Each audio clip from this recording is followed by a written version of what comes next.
Hello and welcome to Fire in the Belly. Today we have myself, Mighty Pete, and we have the Paul Keenan. Good afternoon to you, Paul. Hey Pete, how are you, man? Awesome. Welcome to the show. Been looking forward to having you on. Yeah, it's good to be here. I'm enjoying my slots now on podcasts. I think I've hit number 3 now. I'm on a roll. Big time. That makes you sort of gone from amateur to novice, or the other way around. I can't decide. I love it. It's a great medium. I mean, you've won yourself, haven't you? So do you want to just tell people about you, really? Yeah, so I started my own podcast. Started December last year, so started December 2020, and at the time I was realizing that I had a lot of content in my head that I wanted to get out, and I wanted to put myself out there more, challenge myself, because I've been hiding away for the best part of 12 months. So I set myself a challenge that I was going to release a podcast episode every week for 12 months. And so far I've kept to that task. And yeah, we're going okay. And it was, for me, the podcast was about, selfishly, I guess it was about me, and getting my ideas and my beliefs, my kind of philosophy and across in terms of what I think. It's called the Mind's Your Muscle podcast. But it's not really from a personal training perspective. It's more from the personal development aspect. I take it the two go hand in hand, do they?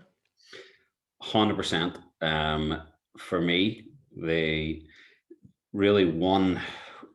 It's not that one leads the other, but I think at times whenever I work with clients, we can use both aspects. So we can use an aspect of action first in order to help move people forward, to gain a little bit of momentum, confidence, and motivation. And then sometimes we can also come at it from the other angle, where we're starting to look at maybe habits or changing belief or changing attitudes in order to allow people to step into that space where they're maybe able to take some physical action.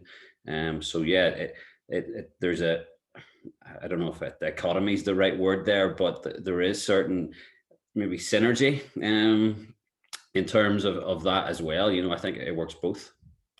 Which came first? I mean, your background is in personal training, PT, and I mean, mindset come first or PT come first, or was it a sort of a all together? Um, well, I suppose technically PT stroke sport came first. I played football most of my life. Never at any level that anybody thought I was any good, but I played. And I actually went to Leeds Met Uni, and done a degree in leisure and sport. And my choice at the time for picking Leeds, along with 5 other UCAS choices, was that they were a host of Premier League football at the time. So my 6 choices were based on Premier League football cities, and Leeds won the bill. I went to Leeds. I worked a little bit Leeds United, just in study support, which is education through football. And then I went and coached football for a couple of summers out in the States with Major League Soccer camps. And yeah, I guess sports always been part of my life. I kind of got into training a little bit at uni and dabbled about the discal muscles. That's the biceps, just for anybody who's confused. They actually didn't get very big. They're about as skinny as my legs. But I ended up doing a physical transformation after I kind of give up the football because of the kids. And from that, people just started asking me questions. I think that's normally what happens. Somebody gets in shape, and then it's like the questions of how do you do that, and what did you do, and these things come along. But that kind of people asking me gave me just this planted a seed that I could help them, and I was helping people more from a nutrition aspect at the time, and nutrition something that I actually suck at. Like I was really crap at science, in school, and I kind of transfer that to my clients, to be fair, at the minute, in that I just keep things basic for them and keep things simple, and it actually really seems to work pretty well. But yeah, so the personal training though itself didn't come until after the mindset. So it was only that really going and doing and starting that personal development journey that I guess gave me the balls to go and do the PT aspect of what I was doing, because I was in the good, secure government job, had been in it for 13 years. the job, basically you only leave in one of three ways. One, you retire. Two, you die. Or three, you get sacked. So I actually, I wanted something different. I could feel a calling, and there was a real shift in me, inside me. A state of anxiety, basically, that it was just, this wasn't right what I was doing, and I was fighting against it and fighting against it, and eventually there was something that pulled me. And yeah, that's when it started, and I guess I've actually spent more on my personal development journey than I have on my personal training journey, but I honestly believe that it's helping more clients at the minute. And even, today, I just got a message through from somebody there today that, we started another intake yesterday, on a 90-day program, which is a trial that we're doing. And I got a message just through this evening saying, I'm so glad I signed up. A couple of months ago, I thought my life was over. So, and I know that the aspect of what we do, in our program, in our coaching, personal development, and looking at the self beyond physical is something that a lot of people need. Always have done, always will. And it is something that we focus on more than body image, really. Do you say, is that a bit of a niche for you then, or a niche, whatever you want to call it? Yeah, well, I say niche. I just can't get that niche. That just sounds like something you got to scratch. Just for our American friends out there. Yeah, yeah, I do believe it is. And I know that there's a lot of coaches out there who are grasping that right now, that there is this connection, between mind, body, which has always been talked about, but never really probably developed to any level, en masse.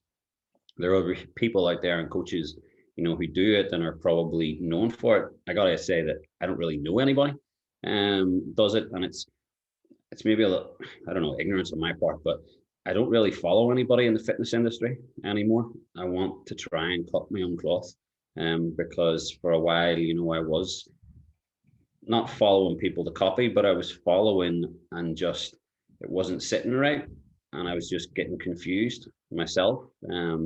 And I really wanted to make sure that I started to get the message across that I want to give out to people, and really that is all about the underpinning aspect of our identity and self-image, and how our thoughts and our beliefs bring a client to me in the first place. Because yes, clients 99% of the time will come to lose weight, to drop body fat, whatever, get fitter, whatever that physical aspect is, but they've got there because of the choices, and those choices are mindset. That's intriguing, really, isn't it? That's, I mean, in some ways we're all so similar. We all want very similar things, but the reason why we come might be slightly different, but it's all there, strengthen mind, strengthen mindset, and strengthen body, and the three all are intrinsically linked as such. Yeah, so we look at, I guess, the three areas, of our understanding, which is the physical, the intellectual, and the spiritual, in a way. So the physical through the training and what we can get the body to do, the intellectual in terms of trying to educate our clients. At the minute, we only work with women, and again, just today, conversation with a client that who's came to us 5 weeks ago, seriously under eating, and it's trying to help to shift that mindset and change that relationship with the scale. And I know that a lot of women struggle with that, and trying to help clients understand sometimes. Now, this obviously doesn't apply to all clients, but there are clients who come to us who are under eating and not able to lose the weight that they want. And it's because they're under eating. Their body's been in a calorie deficit for so long, that they're not seeing any change. And the only thing that they can think of is to eat less. So I turn around to them and tell them, actually, we're going to increase your calories here. And in 5 weeks, we've increased that woman's calories by 50% in 5 weeks. And she is dropping body fat still. So that's not to say that she's in a calorie surplus and she's eating more. She's still in a deficit. it's not possible to lose weight while you're in a surplus. So she's still in a deficit, even though we've increased them by 50%. She's still in a deficit, but she's feeling so much more energetic. She's feeling better in herself. Her clothes are better and fitting. So yeah, and we got to take that individual approach with a client as well. So I know everybody talks about a cookie cutter approach, and to an extent, there has to be some level of cookie cutting because there has to be a platform, there has to be a process, there has to be a base to build upon.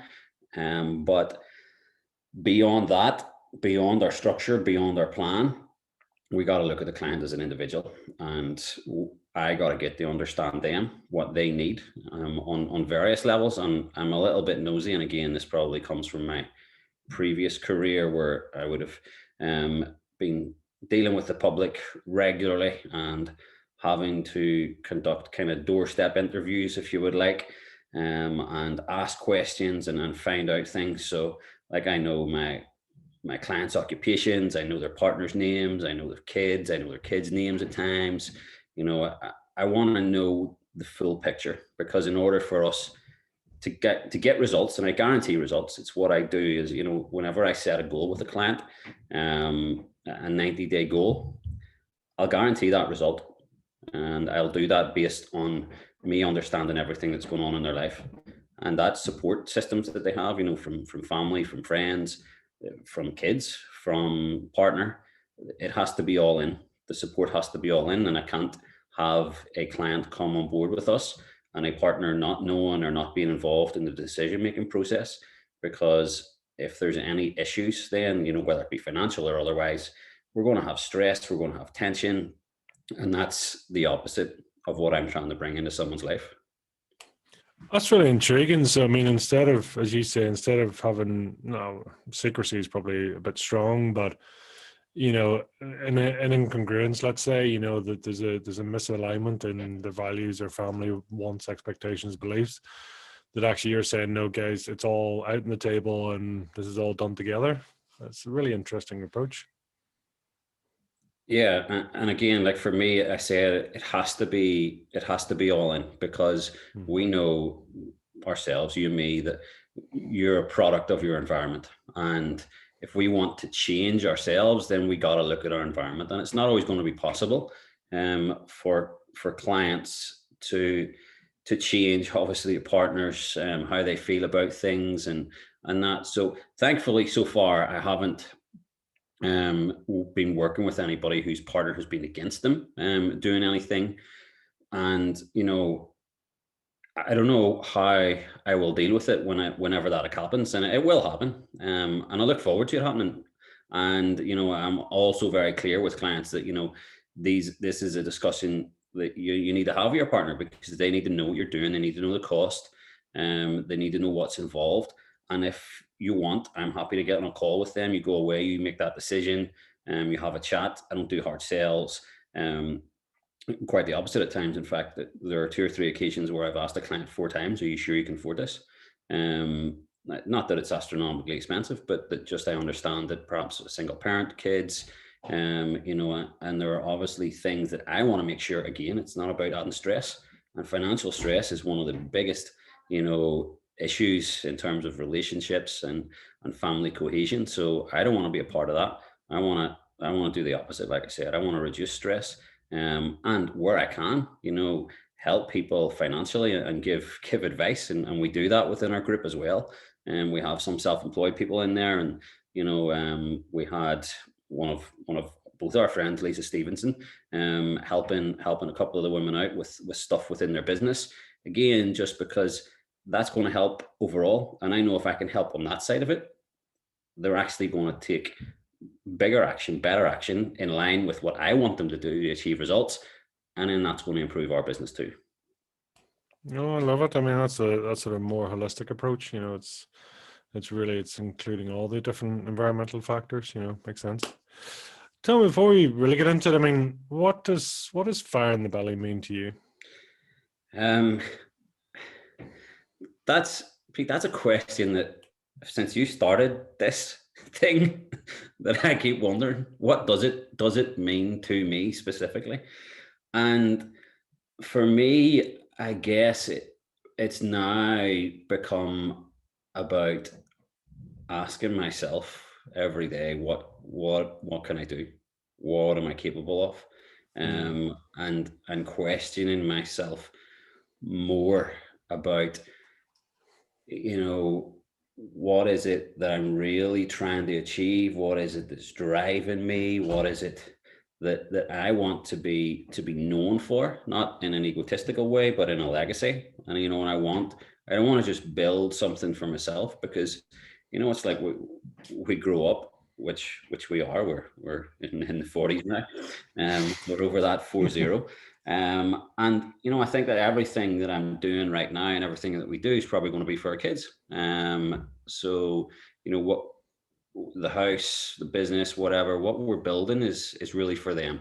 And I talked about this with my parents too. It was about this aspect of kind of generation improving upon generation, and each generation helping the next, whether that be through a house being paid off or houses getting left to kids and stuff.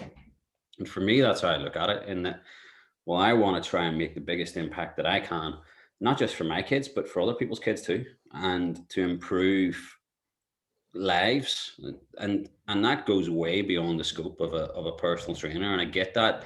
And it's nearly almost a bit, kind of vomit in your mouth at times whenever maybe you hear somebody talking about it like that. But that is the truth. And I think that I can have a greater impact on people doing what I am doing now than doing what I was before. And before I was in the police, and I had, a lot of responsibility, a lot of authority, a lot of opportunity, but I just felt that I wasn't fulfilling my potential there, and that my potential was determined by what other people were going to allow me to do, whether that be through scoring me on assessments or anything else.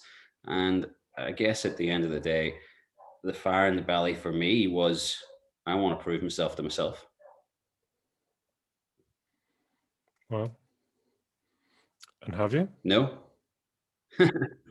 not yet. I don't think we ever will.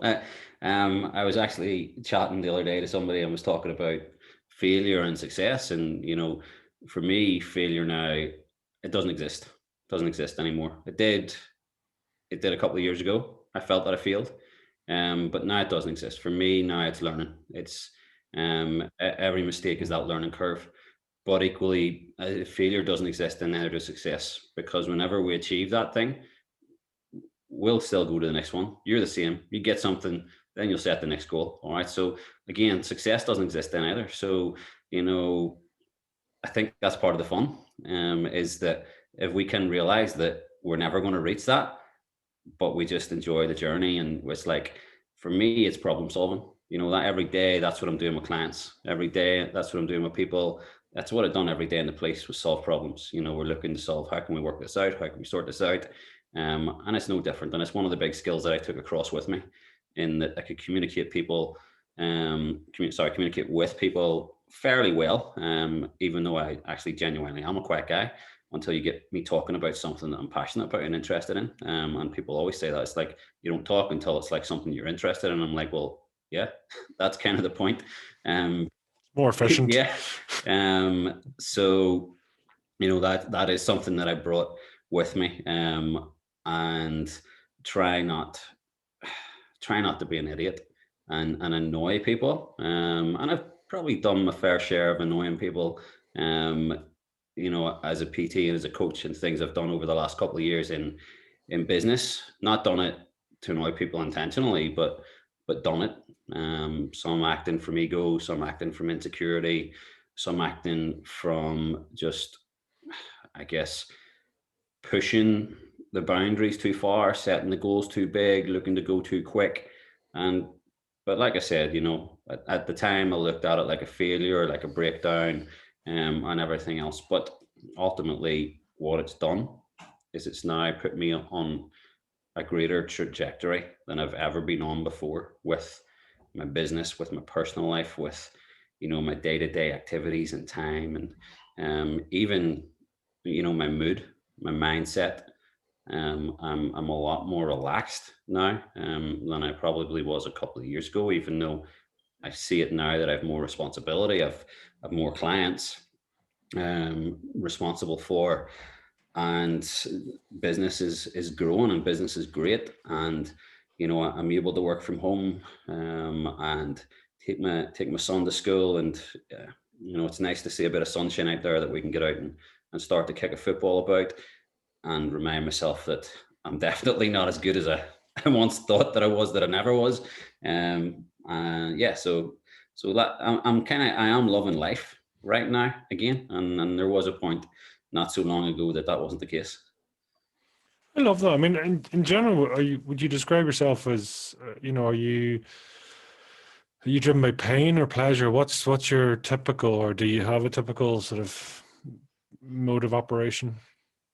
Yeah, I definitely wouldn't say I'm driven by pain after going through what was definitely the most painful experience of my life. Whenever I opened a gym, technically a gym, nearly like three gyms in one, at the same time, and brought on staff and went 100 miles an hour, and whenever you're going at that speed, um, you're probably liable to hit a wall, or get caught by somebody speeding. So I probably done both things, and it was a difficult time for me back then when that happened.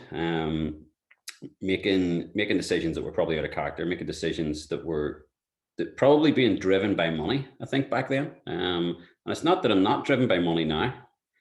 Money is important, but I've actually changed my relationship to money. And although I always focused and grew my business initially on, my service to clients, and the gym didn't fail because of lack of clients. Um, it was just piss poor financial planning, massively. And whenever it imploded, I was on a guest on someone's podcast there last week, and I just said, it was like a death. It was like a mourning process, and I didn't want to do anything. I didn't want to get off the sofa. I basically didn't get off the sofa for months. I didn't go out, couldn't do anything, couldn't speak I could hardly even speak. Um, Even people come into the house, I just sat there, kind of staring at the walls, on medication, psychiatrists, different things, in order at that point to try and get me through what I was going to do. And I had people around me telling me and saying, it'll get easier, it'll get better. But when you're in the problem, you don't see that. All you see is the problem. And at that time, the problem just seemed so big. But thankfully, I have good people around me, and I have a family member who was and is a great support in terms of financial advice, who I probably should have went to at the start. But eventually he came in, like, um, I don't know how to describe him. Kind of like if you think of Russell Crowe in Gladiator, and he just came in with a shield, and he put a shield up, and he just got me space, and that's what I needed at the time, was space, in order to allow myself that thinking time as well. And I almost walked away from the PTing and the coaching. I applied for a job. I went for an interview at Power NI, and thankfully I didn't get it. And then a couple of weeks later, I started PTing a friend back just in his garage, and then I went and I started working in a gym again locally for a few weeks, just getting that buzz back. And then we get hit with lockdown, and that was. And I was thinking, is this another sign? Is this another sign to give up? But I didn't, because one thing that always stuck in my head from personal development was that the goal shouldn't change, only the plan. And that's really what I've focused on. So my goals haven't changed, just simply the plan to get there. And that's one of those big goals, is to impact the lives of 1 million people by 2025. And that is a goal that I've no idea how I'm going to achieve. I just know that I've got another few years to get there. I'm intrigued slightly. You talked about, almost, I don't think it was necessarily the wording, but you talked about almost like a money paradigm, and that, do you know where that originally originated. The only reason I'm curious, because I think it's probably quite common for a lot of people, whether it's fear of losing money or not making money or having too much money or whatever, and Yeah, I mean, I think at the time, whenever I went to do the gym, I probably had more friggin' money than I'd have ever had in my life. And there was, I think, almost a greed out of it. And a case of let's get more, let's get more, let's get more, but not even from like being flashy with it. It wasn't, I don't mean greed like that. I just mean like, how can I make more? How can I make more? And it was like nearly this challenge was I can do this and I can do this and I can do this. It was problem solving on overload. I was almost manic in what I was doing. And you use the words, yeah, money paradigm. Um, and I think probably throughout my life, I didn't have a great relationship with money. I've thrown a lot of money at cars over the years, and just spending on not on silly things, but just spending. And that was it. The money was just I was just throwing the money out there, and I really didn't take into consideration the sheer amount of money that was going to be required to do what I had intended to do. And I think I was pushing from the wrong perspective by that point. I had lost a little bit of focus. Again, like I said, I was too focused on the money at that point and wanting to go too quick. There was no need for me to go that quick because we had taken, in terms of what I was doing at the time was mostly small group personal training, where I had like about 22, 23 clients in the June of that year.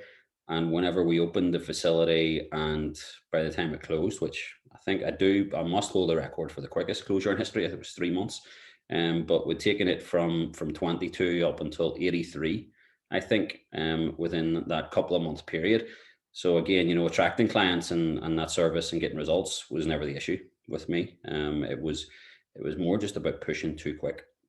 And I talk about that I had to change my relationship with money, and I think I had to learn the lesson, and I had to learn it a really hard way. And the good thing is, I'll not be able to get a phone on credit for the next few years, and it'll do me absolutely no harm because what it's causing me to do is to make better decisions, to slow down, to look at actually having money in my hand before I go to purchase things. I think you either get what you want or you get the lesson, and I got the lesson. harsh one. One of the hardest lessons of your life. Yeah, 100%, definitely, and not just on me, on so many people. It impacted a lot of people, and that took me a long time to get over. And when I say get over, it's not like I don't think about it, and it's not like I don't dismiss it, but I've stopped carrying it now, because I had to let it go. I was acting from a place of what I thought was right, and I thought I was doing the right thing. And I've been able to accept that now. And I put family and friends and staff through things that made their lives difficult, which I have I've tried to change and tried to balance that out in some way where I could. And it's not always possible because I'll never be able to make things right with everyone. But I made things right where I could, and that's really all I can do, and just accept responsibility for everything that happened was me. It was on me. It was my decisions. It's nobody else's. It was my responsibility, and I'm definitely not going to let anybody take that away. It was me that done it. How how's your energy shifted then on the spiritual side? I mean, we talked about the physical, the intellectual, and the spiritual. I mean, through this, and when you have that buildup of energy and what's going on, and then how do you change that or invert that energy into something more useful?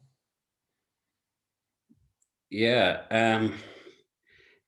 I think I probably used to use the gym as an outlet. I still do, I still need that physical training. I think we all do, because that energy aspect, it has to move. And and I do this with our clients, when we do our sessions during the week, we go against the grain in terms of what the gurus are out there telling PTs and coaches not to do. Is don't do Zoom sessions with your clients. But you know what? Our clients love it. And I love doing it with them. And I love getting a slam ball, or I love getting some imaginary sledgehammers out or imaginary lightsabers and just beating the crap out of things, and releasing that physical energy and laughing and having fun, and actually doing a little bit of mindset coaching when we're doing it and explaining to them, why we're trying to release this physical pent up energy in the first place, that, can be coming from anxiety or whatever else. And just trying to help them. Again, there's an intellectual aspect with the physical. I don't know anybody else who does mindset coaching while they're doing Zoom sessions, PTing and slam balling and squatting and jumping about. But I have tried that, and it has been slightly successful on days. Just whatever comes into my head. But in terms of the spiritual aspect of my growth, it has come more through, I think, gratitude, definitely, and love, and irony now as well is something that I've been looking at a lot recently, and the reciprocity of life in terms of what we give out, we get back. And that's what I always worked on from the start of my business, was giving more to people. Like whenever I was PT, we used to do like client Sundays where I brought the PT clients in on a Sunday and we'd have trained together. I'd have trained with them and would have stuck a couple of pounds in a charity box. And I would have ran coaching calls at the time, and there's nobody else doing that. This was 2017. I was integrating self-image coaching in with clients back then as well, which was basically a 2-hour sit down before we even stepped in the gym. And that wasn't really incorporated in the price because, for a self-image session with me, a couple of hours sit down at the minute's a few £100. And I was doing that back then, and really I had to reconnect with that. I had to reconnect with that aspect of, why am I here? Why am I doing this? And it's something, that I talk to our clients about a lot, because we do mindset coaching a lot every week, basically. And I know that people always want to know how, but how is the wrong question. It's why. We got to keep asking why. Why am I doing this? Not how did I do it? Or, how did you build a business? How did you, haven't paid for Facebook advertising, haven't paid for any advertising since December last year. And we now have brought on just over 50 new clients, I think, since January. And we've only dropped 3. So our retention rate is massive as well. And it's from this aspect of, I will give whatever I can to help people out. And, I think that's my duty. I have a responsibility. If I can help someone, I will. And, we'll do what we can. And if you give the people what they want, then they'll give you what you want. I do believe that was a Zig Ziglar quote.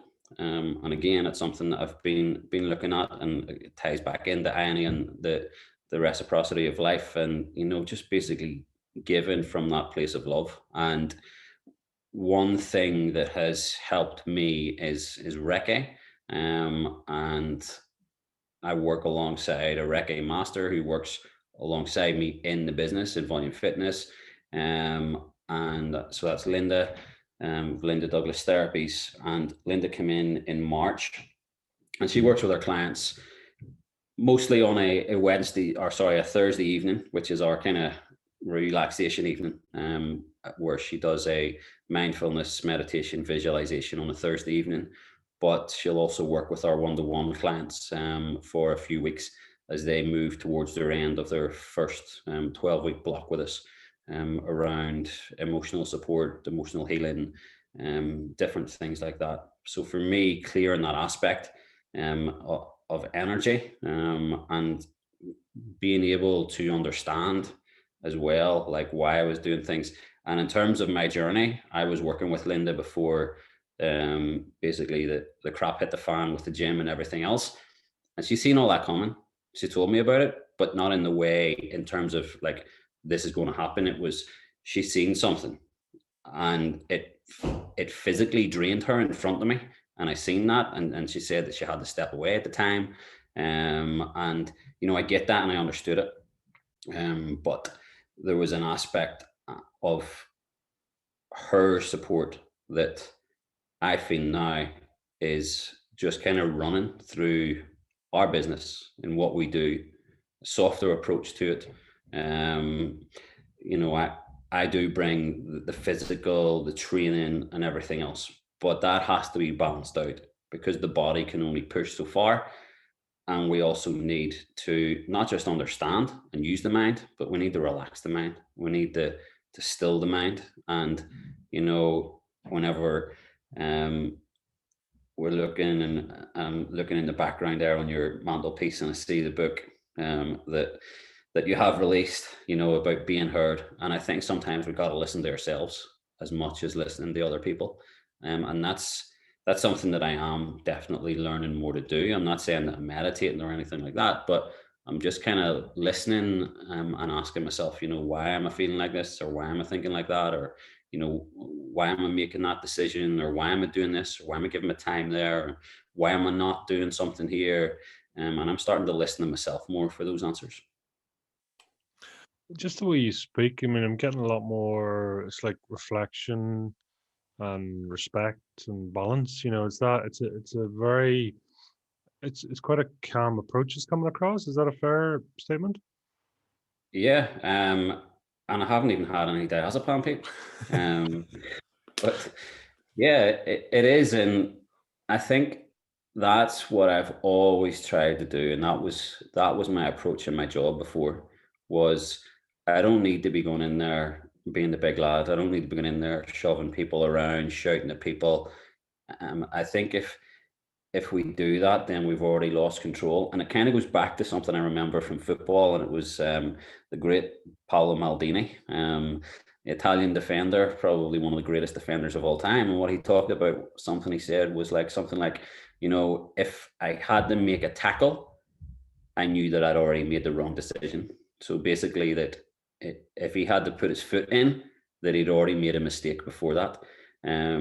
So for me, that's reading the game a little bit more. And in order to read the game, you've got to be relaxed and you've got to be calm. I mean, I'm out there kicking the ball about. My wee boy now, who's just started to play football. He's 8. And I've never pushed him into it before. He's just kind of started it himself and he wants to play, and I'm out there kicking with him, and I'm just constantly telling him, relax, just relax, you know. And one minute he's out there shooting with his Nerf gun. He was actually, as we were on tonight there, he was out with his camouflage in the back garden with his Nerf. I don't know what he was shooting. But I asked him earlier on, just as we were playing, I said, what does a sniper do before he shoots? And he said he breathes out. So he lets it out to relax, and that's just, for me, that's part, and we do that in training too. Whenever we're squatting or we're lifting or whatever, we need to use the breath, and we blow out. Okay, whenever we're wanting probably to contract the muscle, that's the same whenever I'm wanting him to kick the football to relax, or whenever he's about to hit that squirrel or whatever he's trying to hit with his Nerf bullet. I want him to breathe out, because whenever I used to handle the firearm, I used to hold my breath. So I was crap. It's like- yeah, the squirrels are safer in those days. It's intriguing there that you've mentioned a couple of times there, about almost reading people. I mean, reading and intuition. Where does that all come in for you? I mean, would you describe yourself as intuitive, or is it a sense that you're picking up on? No, I wouldn't describe myself as intuitive. I think I've got better at reading body language, and again, that aspect of listening. So people are saying something, but they're maybe not saying what they mean.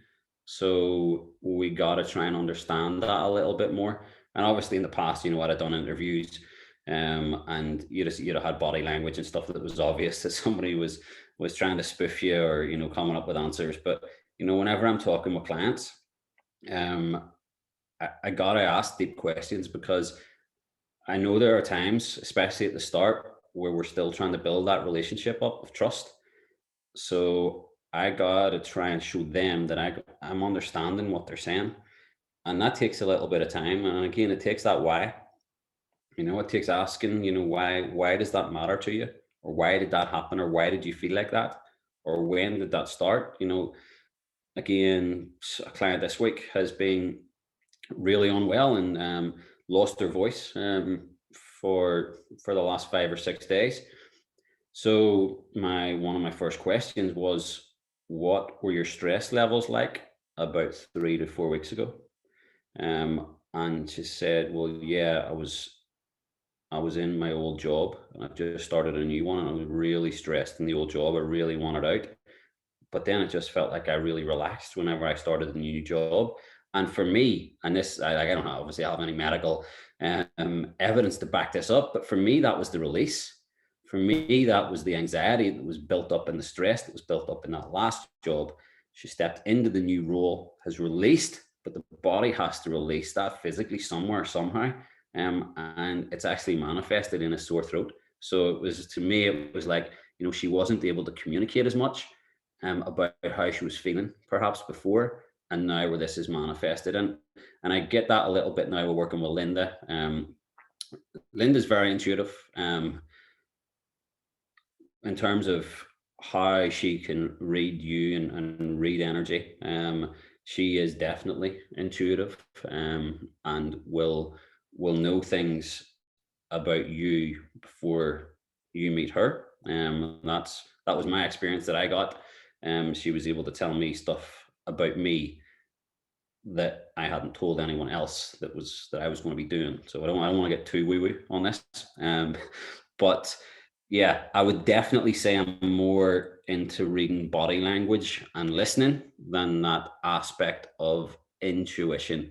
Although saying that, again, going back to my last job, people would have said a little bit of the opposite as well, in that some of them didn't like going out in the car with me, because I would get them in, not into bother, but I would get them into work, because I would find things that they would have, that they wouldn't see or that they'd have missed, or a case of, why did you turn left? Why did you not just turn right? Why did you turn left? And then we could get into a cluster, or something. But for me, those were the fun things, and I enjoyed things like that, and just trying to pick up on something that wasn't right. Just just somebody, even as simple as going through an amber light, was, sometimes you just would have dismissed it, and then other times it would have just been, no, there's something not right there. Let's go and have a conversation. And again, that's how I approached everyone, was having a conversation. And from that conversation, I was able to tell pretty quickly whether things were good or things were getting hidden. And that's, I guess, that's transferred over with clients. And it's not that I'm trying to discover, hidden secrets with clients, but we are registered as a safe place with Women's Aid, and I have made a few referrals recently. And I've done that because clients have felt that they can talk to me, and they understand that I have their best interests at heart, and that if I can help them feel a little bit safer and a little bit more secure in a home domestic situation, then that's going to, again, it's going to help their journey. It's going to help their journey with us. And I know that their journey with us is going to help someone else, because that's how we've grown our business this year, is all through referrals. It's all through referrals. People, clients telling their friends. And whenever you can get somebody and your friend tells you, you should come in here and try this, it works. And this is different. This is a holistic approach. It's not just all about the scales. It's not just about the weight. There's something different here. There's something special, and I like to think that's what it is, and that's what we're trying to do. Not to be special, but just to do something that is special for people. How do you feel it now, being in that position to be able to do that for people? It's, for me, it's an incredible feeling, and it's one that I'm now trying to pass on to clients, in that I want them to know the lives that they're impacting, and I want to kind of shout about it, not really on social media, like my social media, but inside our group. Whenever new clients are coming in, I want our clients to know who's brought them in. And for the 11 clients there that we just brought on this week, I told them all to go and message the person who was influential in bringing them in, and ask them for the link to join us, because I want them to know exactly the impact that they're having on people. And for that's the ripple effect. It's the domino effect, and that's how we've grown. It's because we've helped people, and then they've basically reached their hand back and helped someone else. And I think that's we have a duty to do that. Um, in whatever you do. It doesn't matter whether it's personal training, personal development. It doesn't matter whether it's working in a bar, working in a kitchen. It doesn't matter whether it's working in a field. I mean, I've done them all.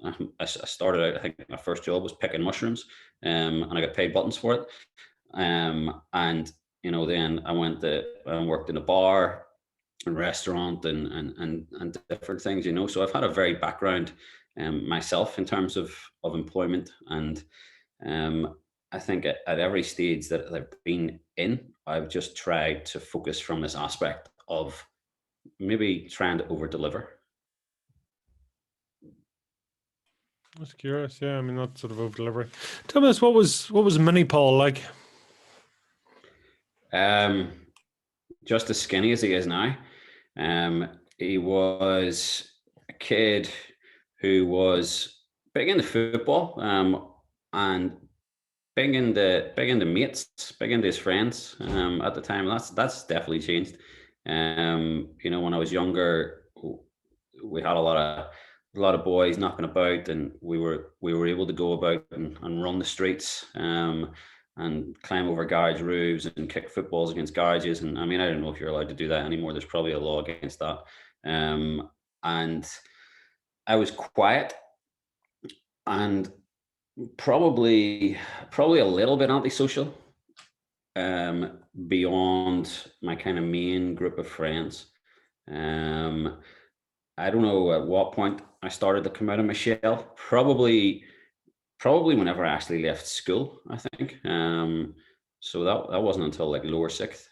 I think I was fairly quiet up until that point, and then I left school because I went back to do A levels. And well, first of all, one of my A levels was French, and the French teacher gave us a homework every week. And at that time, I just wasn't into doing homeworks every week. So I actually switched to religious studies, which was quite ironic because I was never really into religion, and I'm still not, in terms of the religion that is certainly evident in this country, in terms of one side or the other. I am definitely more now into an aspect of spiritualism, in terms of understanding that there is something greater out there, but that I don't need it to be defined as to what that is, or that I need to argue. But yeah, growing up, was quiet, enjoyed football, I enjoyed the youth club, and I don't really remember doing much beyond football. I think I had a ball at my feet, for a lot of my life, and I never really done anything with it. I mean, do we even need to ask? But I mean, what was the plan for when you grew up? What were you going to do? I had no idea. I went, I went and done A levels because it was what other people wanted me to do, and that's not blaming someone else. That's just saying it's like, well, it was kind of what you did. If you had the opportunity, you went and you done A levels. I started that, and I didn't like it, so I kind of dropped out in lower sixth. And I remember having a conversation with the careers teacher or tutor, whatever it was at the time before I was leaving. And I can't remember if it was a man or a woman, but they just said, look, if you want to go to university, this is going to take you an extra year. And I was like, yeah, okay. But I wanted to go there the way I wanted to go, not the way that the system was, that kind of spoon fed learning. I'm not knocking A levels, but it was different whenever I went to college. You were treated more like an adult. And if you didn't get stuff done, then, it was really on you. And it was a different environment. It was more relaxed, and you would have gone in on a Monday morning with the Sunday hangover, from being out. Well, obviously I was in Antrim, so it was the Deer Park Sundays, and a lot of boys would have missed the Monday mornings. But yeah, I can't even remember what the question was there, Pete. Someone just went off on a tangent. No, it's just that whole thing of what you were going to be when you grew up, and what was inspiring you at that time? Sport at the time. I went to tech, and it was leisure and sport. So I went and I done a BTEC in leisure and sport, and I came out with full distinctions on it. We actually ran a little business that was part of it. When you were in there, you had to run a business. It was the tuck shop, and you also had to run a couple of social events. And Is there not I a bit of was a cross purpose there? You know, it's sport tuck shop. It's like have some Christmas chocolate yeah. and come and do some fitness. Yeah, there was, and I think the main things that we had in the tuck shop were the Astro belts and big giant strawberries and chocolate sweets and crisps. There was no protein bars or protein shakes or anything. But from a business perspective, we understood that not everybody was wanting that body whenever they're 16, 17 years of age. Sorry, and yeah, so we ran a wee company, and we actually had the biggest turnover of any year. And it wasn't just solely because we were special business. It was more the fact that I was working in a bar at the time, so we got the bar for free. I didn't have to pay for it, so we pretty much made 100% profit on everything, and that helped in a big way then to take us to Germany on an exchange for 2 weeks. So it basically paid for that, and broadened our experiences out there. And even like whenever I left uni and or sorry, when I left tech and went to Leeds Met and done leisure. It was leisure and sports studies that I'd done at Leeds Met. It was leisure studies that I'd done at the tech. I normally get them mixed up, but I am 40 now.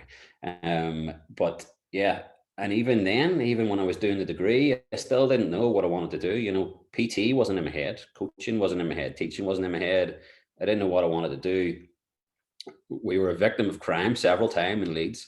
House was burgled. I think nearly every house I was in was burgled. And I seen purse snatches on the street. I seen a distraction burg. I remember, and this was probably the thing that pushed me towards joining the police. Was that I remember I was sitting in our house, and I was sitting playing the PlayStation in the front room in the living room, and I could see a neighbour's house across the street.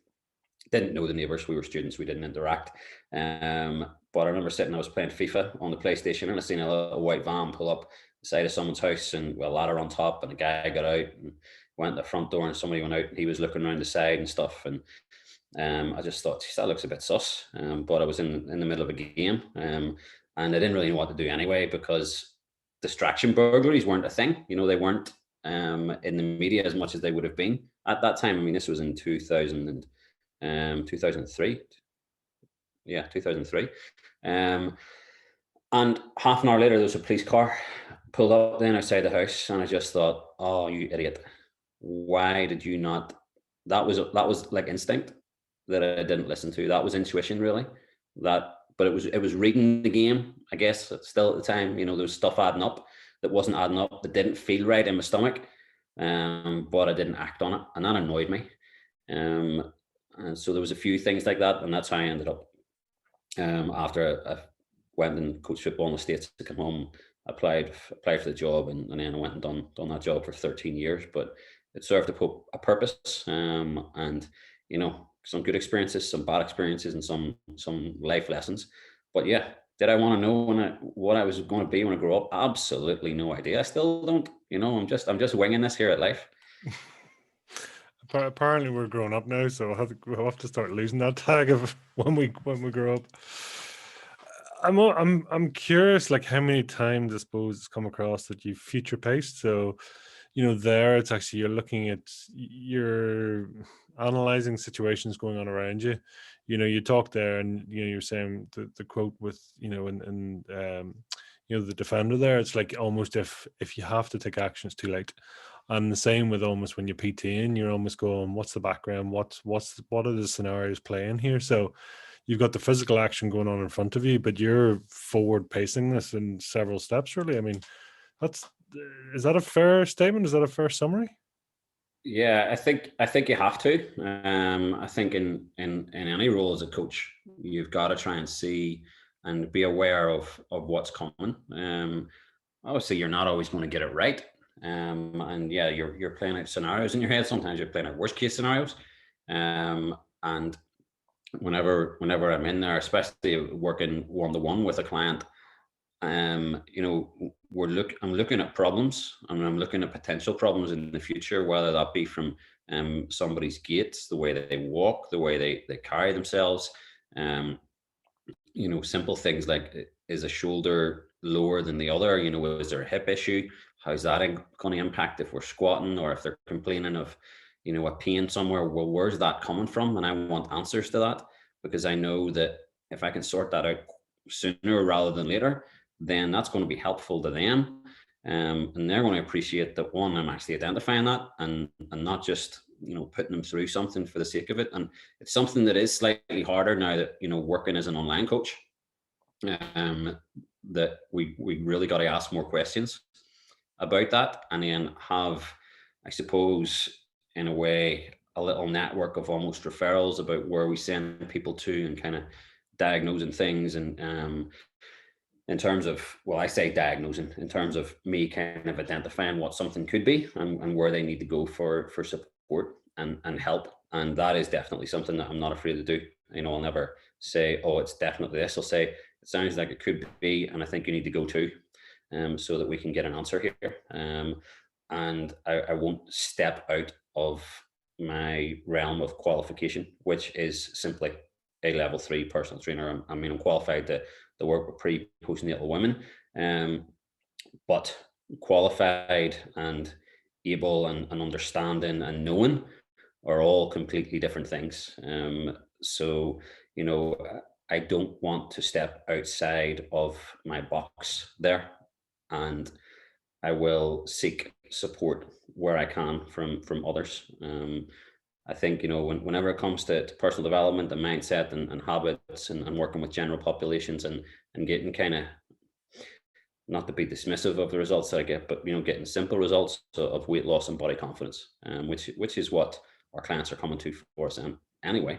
Um, but that's where my focus is. I don't need and want to desire to go and learn more about anatomy, and you know, different things. And, you know, I'm not into sports performance, or anything like that. I like who I'm working with, and I like the results that they get, and I like the impact that it has on their lives. Is body consciousness or body confidence, sorry, is that all in the mind? Um, no, I don't think it is. There's an aspect of both. I think the term body confidence is, I suppose, is a difficult one, because as much as we would like to say that you should just be comfortable and confident in your body, if you're overweight, if you're obese, there's physical dangers there. There's, you know, there's reduced life expectancy, coronary heart disease, type 2 diabetes, you know, higher risk maybe of other illnesses. And there's a certain aspect of body confidence around that, of body confidence of, can I walk up the stairs without, you know, going out of breath? Can I go to the shops? Can I do this? Am I confident in my body to go and do that? And then there's also the aspect of confidence of stepping out, as in, you know, maybe wearing something. That's another aspect of body confidence. You know, maybe wearing certain types of clothes. And we have an amazing client there at the minute who is showing her arms and her legs for the first time in years. Now, these last couple of months, that's body confidence on a physical level, but it's definitely come through a shift in mindset. Um, and the two have to go hand in hand. And we have clients who are perhaps, I don't know, size 24, size 26, and we have clients who are size 6, but they both have body confidence issues. So does that stem from the body? Does it stem from the mind? I think it stems from both. And I know that probably didn't answer your question, Pete. So sorry. No, I mean, it's always interesting though, isn't it? You know, how, you know, whether it is in the mind, whether it's comparisons, you know, all the different factors. And as you said, I don't think it's any one particular thing. You know, it's always intriguing. You know, everything that comes into play. You know, but Thomas, what are you great at, and what are you crap at? Damn you. What am I great at? I think I'm great at problem solving now. And I think I'm actually just a trend about to solve a problem here at the minute, and that is to text my wife to see if she could come in here and turn on a couple of lights. um, Sitting in the dark, it's a great problem solving. yeah. So yeah, I think solving problems, probably being a little bit chill and relaxed, trying not to stress out, and treating people with respect. I think is I'm definitely getting better at that. It's not that I've been bad at it, but I'm definitely getting better at it. What am I crap at? I think I'm crap at what every man is basically crap at, and that's talking about emotional stuff. Um, I will help deal with and talk to people and solve that, and talk it out and work it out with people all day long. But just, here we go. Here's the answer. Yeah, if you could turn that light on for me. There we go. Oh, we have light. There we are. Okay. Thank you. Love it. So Ask and you shall receive. yeah. So the crap, yeah, I think it's a man thing in terms of being able to talk about how we're feeling, and talk about that. And I'm trying to do that a little bit more, and I definitely am better at doing that now than I used to be. And I think I'm better at talking with myself about it. So not kind of talking to myself, but talking with myself, and helping myself process that a little bit more. And that's through journaling and gratitude. Um, and there's been two aspects to my journaling and gratitude. A lot of, certainly the first half of last year of 2020 was spent journaling from a having done it perspective and the impact that it was having on me. So I was kind of journaling at the end of a day, or how I've been feeling in the last couple of days. So it wasn't from a grateful attitude, other than I was grateful that I could write this and see and kind of talk to myself about how I was feeling and the thought processes that were going through my head, until I was able to get to a point where I could actually go into being grateful for what I have, for what I've experienced, and then also for what's coming. And I know there's so much more coming. It is so powerful. And it's kind of ironic, or I don't know if ironic's the right word, but almost there's a picture in the background. I think it's a reflection of a mountain, and it's there's as much below as there is above. And it's I'm sort of struck slightly with your journey that whilst you're almost displaying the sort of 5 stages of grief, your desire, your sorry, depression, anger, denial, frustration, until you come through to an acceptance. And almost, I don't know, that picture, what you talk about, your reflectiveness and your problem solving now, it sort of feels like it kind of feels like it's where you're supposed to be. Does that Yeah, make sense? yeah. I mean, it does 100%. And I guess I was given a fantastic opportunity last year by Noel Smith and Seamus Fox, to work within their company at the time, which was Elevate. I went in as a client success director to, ironically, coaches, gym owners, and PTs in how to grow their business and how to sustain things. And it was very much, I was able to operate from a place of, don't do this, this is what I've done, this is what worked, because there was a lot of stuff that I done that worked, and there was just other stuff that didn't. But yeah, it is it's definitely now given me so much more. I'm not saying so much more than what it took, but I know I'm definitely out on the other side of it, and out on the other side of it strong, and really definitely moving forward now with a greater understanding, of that. And like I said earlier, I feel and I felt that I had to go through that. I had to learn that lesson, hard as it was, and then come in to the start of 2020 and the start of 2020 and say, how can I make what was the worst year, what it ended was the worst year, into actually what was the best year. So how can I make the best out of that? And I think I'm doing that now. A long way to go, but I'm definitely back in the solution. I'm back in solution focused rather than problem focused. And it's not that there's not problems there, because those problems that I created back then are going to be with me for a while.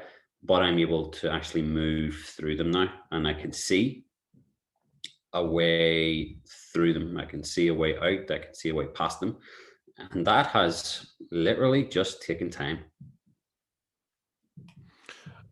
I mean, that's almost the required promotion to go from a coach to a mentor. It's like, been there, don't do this. That's a good idea. This is something to watch out for coming down the track for you. Do you know what I mean? It's a very different reflection as opposed to let's do this together. And that's a credit to you in many ways, isn't it? Yeah, I guess and it's something that I do talk about, is that, we shouldn't be coaching when we're in the problem. So at the time, it wasn't right for me to be doing that. I'd come out the other end of it by that stage.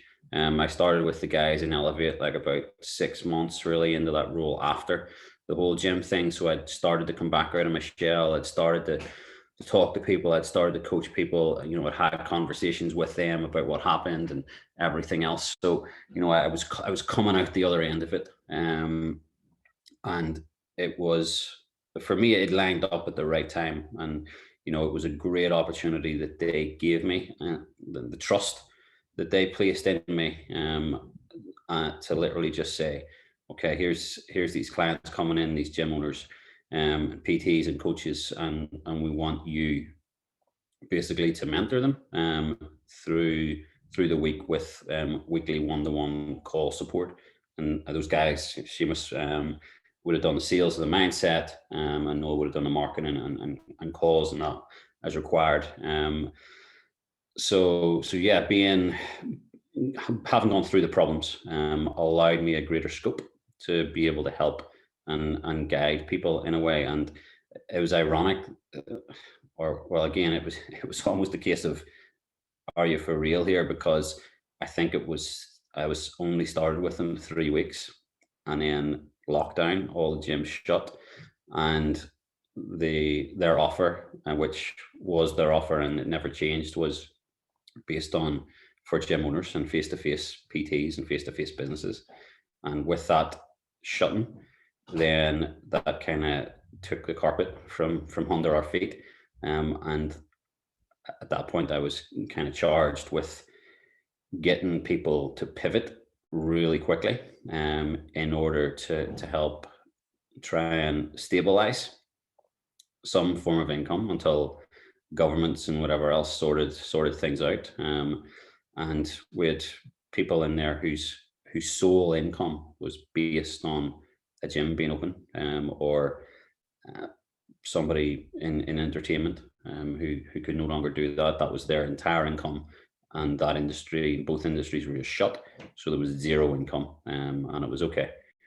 Well, let's now look at this problem, but to every problem there's a solution. Because what I said at the time was, look, gyms aren't open, so nobody can go into gyms. So the solution is not in gyms; it's outside the gyms, and the only place that you can go is really in your house. So it didn't give you much of a scope to decide what you were going to do. It was either you do this or you don't get paid. So the solution was pretty simple for me at that point. But then it was about developing a strategy and a system that could actually make that into a business for people. And some of our clients have gone on to do really, really well from it.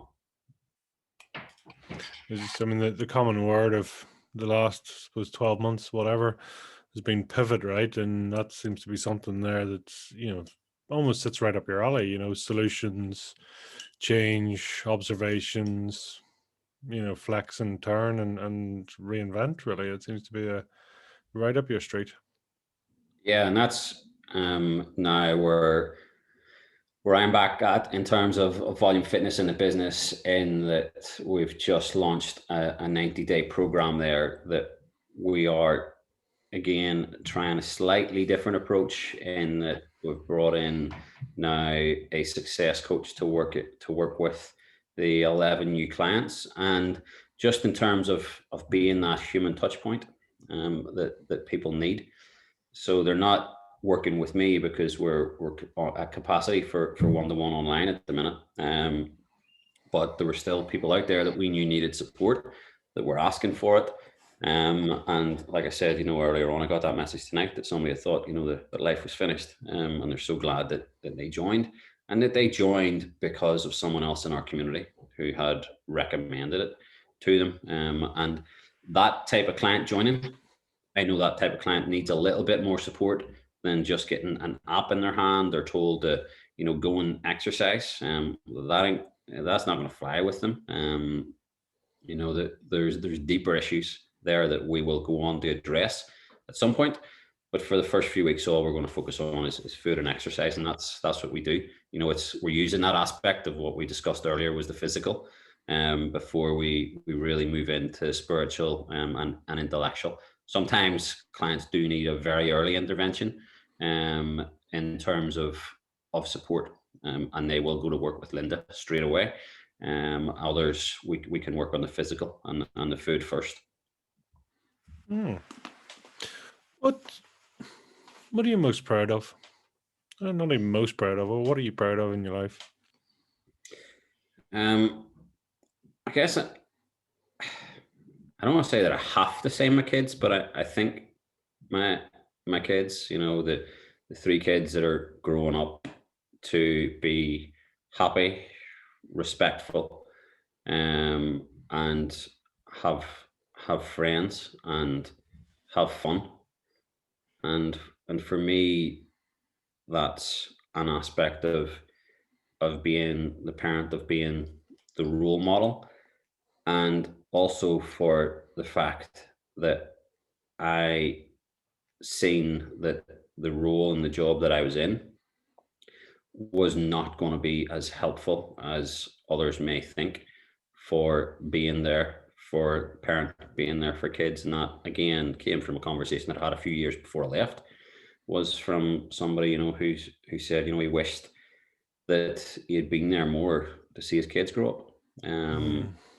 Because and it's not knocking the fact that you're working for somebody, because somebody will always be working for somebody, but sometimes there are jobs where you literally do not have a choice. It's you just have to, and there is no choice in those jobs. The choice is you do or you go. And I was talking to, I put a post or something out on social media this week about, life is choice. So not that life is a choice, but that life is choice, and that we get to make decisions at times. And for me, that decision that I made was as much for my kids and as for me, for being a parent and being present. Which is, being present is, it's 5 core values in volume fitness, and being present is number one. So being present is, it's about turning up, it's about showing up, it's about being there, and really kind of backing up and doing what you said you're going to do. That's powerful. What are you capable of? Do you know? Sometimes I've kind of stayed away from that question for the last couple of years because it scared me. In terms of, I think I'm capable of a lot more than I'm doing right now. But I'm just very conscious about what happened before and where I pushed to.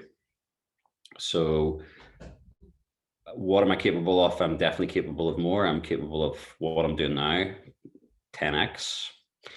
Got to throw a bit of 10x Grant Cardone in there for the sake of it. But yeah, I think why not? But if I do it, I'm going to do it a lot more chilled. And I'm in no rush, because and and I mentioned Grant Cardone there, a guy who's in his 60s, and probably didn't yeah, he was successful in his 40s, but he seems to be more successful now that he's hit the 50s and into the 60s. So I'm like, well, I have a lot of my life ahead of me. I intend to be there for it now. I think I kind of say we're about halfway, Pete, aren't we? When you're hitting about the 40 mark, you're maybe halfway if we're lucky. And sometimes you're better lucky than good. So, yeah, I think that. It is fascinating, right? Because I mean, I think Grant Cardone talks about he's 41, 42 before he sort of even got onto the blocks and started to go, and then he's now 62, I think now, if I remember rightly. It's 20 years. Yeah. And he's Yeah. apparently worth 600 odd million in personal value, dollars. Not that it makes a huge difference, but it's huge. Yeah. And probably about has the same in real estate as well. So, yeah. And I know that I'm capable of more and that I'm going to explore that, but I'm going to do it slowly. I'm going to take my time now, and I'm kind of a bit more structured, a bit more rigid with my time. I was chatting to you before we started that at the start of the week I like to try and get as many of the client calls done as possible on a Monday and Tuesday. So that means long days, Monday and Tuesday. Basically, I'm up 7 a.m. session, and it could be half 7, 8 o'clock before I'm finished. 15, 20 plus Zoom calls or whatever, plus PT session, plus school runs and different things in there. But I like to get that done at the start of the week so that towards the end of the week, I can start to work on the business rather than in the business. And if I need to take a little bit of time out, I can do that. I try and take a Thursday off now. So like the other day there, it was a nice day. So I wandered into the town with my son. He was off on Thursday. We took the dog in. We were able to eat outside for um, for brunch, and it was nice to be able to do that and not to feel guilty for it. When I used to feel that, if I wasn't working, doing something with the business and wasn't working, then I felt guilty that I should have been doing more because I need to do this to provide for my family, and this is why it was why I started this and everything else. And then, am I okay to like drop another name here? Sure, So, yeah. someone that I've kind of been mentored by, not one to one, but in terms of group, is James Wedmore. And one of the things that always stood out for me when I first started working through his programs was the quote that he's always used was the less you do, the more you make. And I'm really trying to live life by that now. So you know, it's that aspect of working a little bit smarter, and utilizing the time a bit better, and the time that I am working, making sure that I am working, and the time that I'm not, trying to this evening there after I finished calls, I was doing a little bit of reading. I've yet to finish your book. I've realized that whenever I started your book, I had 3 on the go. So I've and I had this habit of not finishing books. So it's like, okay, so I've put yours down. It's sitting here to my right, and I'm nearly finished. The first book that I started, and the other book is up in next to the bedside. So there's 2 books getting done, then your book's getting finished, and I'm going to start creating a new habit of finishing books.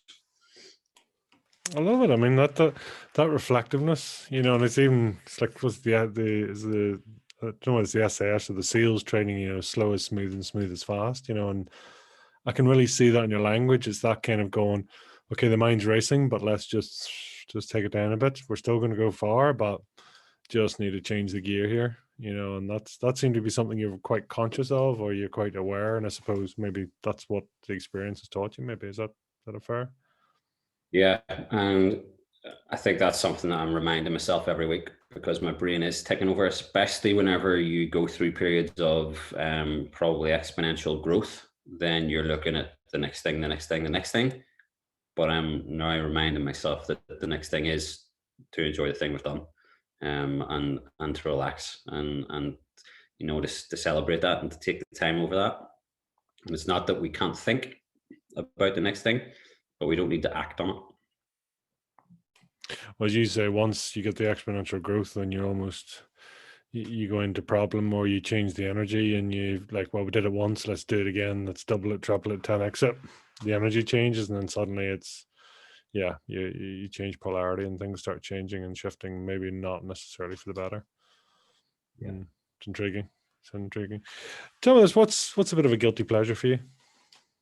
And take the guilt out of it if you want. Just have it as a pleasure. See, over the last year, and I can't blame lockdown. I'm going to blame lockdown, but um, beer and whiskey. That over the last while, beer and whiskey and movies. I think just being in the house so much, and I started. I can't remember why, but I started drinking Jack Daniels and Coke. And I would have a beer and a Jack Daniels and Coke now on a Friday night, and that's coming to an end though. That's coming to an end now, because I've made another commitment. I'm committed now to going on a Saturday morning and training with my brother at 9 a.m. in his garage gym that we put together a little while ago. So that means no alcohol on the Friday, and that's what I need. It's a guilty pleasure. I enjoy it. Mm. I enjoy sitting down and watching movies. And I'm a little bit annoyed that that the lack of quality of movies that have been out, because everywhere's, I think, well, there's nobody creating movies. I've watched them all 2 or 3 times now. But yeah, that's the guilty bad pleasure right now. But I'm still working. What's your go-to in the movies, or what's the standouts for you? I still love a good action film. The amount of times that I've watched the Bourne films, or Bad Boys, or last week, it was probably number 10 times for Armageddon, Gladiator, some of the epic ones, really of the last 10 to 20 years. Oh, well, I love it. And leisure and pleasure for you then, when you're just winding down or just recharging, where'd you head off to? Yeah, well, I guess for the last while, I probably haven't done much other than literally sit and watch a movie or read a book. I can't even say go for walks anymore, because I haven't even done that much of that.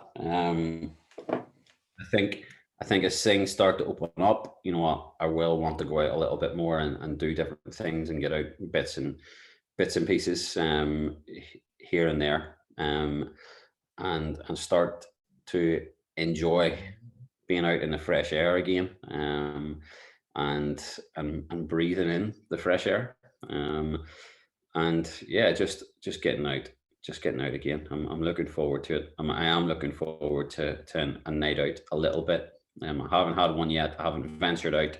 I'm in no major panic for it. Our bars and that have obviously just opened, but I'm not really a big fan of queuing, so I'm happy enough. Like I said, Jack Daniels and a beer in the house, at the minute, until things are relaxed a little bit more, hopefully, or we get some stuff booked. No, I love it. It's going to be a lot of change. Tell us, what's something that not a lot of people know about you? I don't know, man, because my wife says I tell people too much. Um, I actually I don't know what a lot of people wouldn't know about me. I don't Is that I an don't know important if I thing for you? Do you like to just be just open? That I'm quite I am actually quite private in terms of of myself. But if you get me talking about stuff that's obviously interests me, then I will open up, and I'm not be afraid to tell people the pains and the journeys that I've that I've been through. And yeah, I don't know about what somebody wouldn't know about me. Um, yeah, sorry, man. no, That's no. what happened. What's the nicest thing someone could say about you? that I care. Hmm. I think for me that's it. I just want people to know that, that I care. I want my clients to know that I care. Friends to know that I care. Family that I care, and just people in general that I care. And if you can hold a door open for somebody, or you can help um, somebody across the street, again, help an old lady across the street. I've done that. That showing a bit of respect for people. I think that's important, and I hope that I do that, and I hope that I show that for the most part. There's that respect again. Yeah, it's interesting. So tell me, I mean, if you were to summarize your fire in the belly in one or two words, what would they be?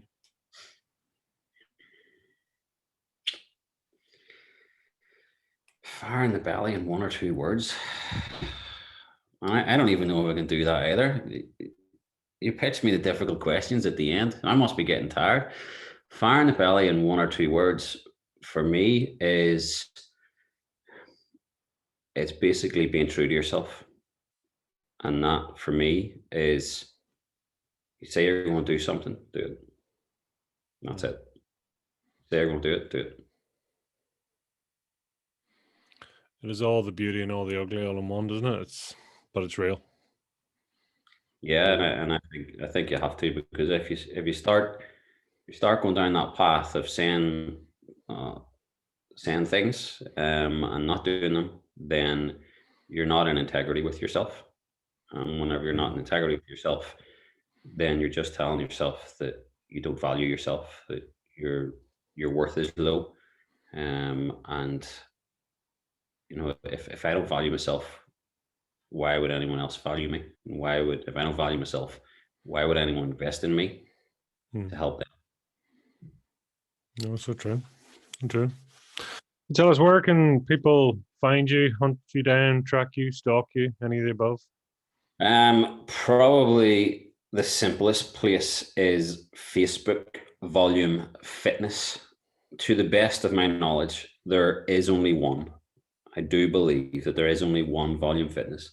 We could make a song out of that, but I'm not sure. It might have been covered before, at some point. But yeah, Volume Fitness on Facebook, probably Volume Fitness on Instagram, Paul Keenan on Facebook, Keenan, and I always have to spell it because people never get it. Keenan. All right, so it's like whenever somebody asks me the name, it's Paul Keenan, Keenan. So I'm on Facebook. It's an open profile. You can hit me a friend request. You can send me some abuse. I don't care. If you send me abuse, I'll thank you for it and learn from it. And if you send me a friend request, as long as you're not from a foreign country and you're going to try and take money out of my bank account, I'll probably accept it. And if you're interested in learning a little bit more what I do, then go and listen to our podcast, which is the Mind Your Muscle podcast. And if you're interested in maybe working with us, then you'll have to wait until September at the very earliest before we open our doors again. But there's a link. If you head through our profiles, you'll find some details on that. Love it. Love it. Final message for the listeners. What would you like to leave them with? I think just something that I said earlier, and it relates back to that care and respect, and that, always think about, can you reach your hand back to give someone else a hand up? I think that's important. I think if we all done that, the world would be a far better place. Love it. Paul, thank you for your time. Thank you for your openness, and listen, look forward to all the amazing things coming down the line. So best of luck. Awesome, Pete. Thanks very much for having me. Thank you.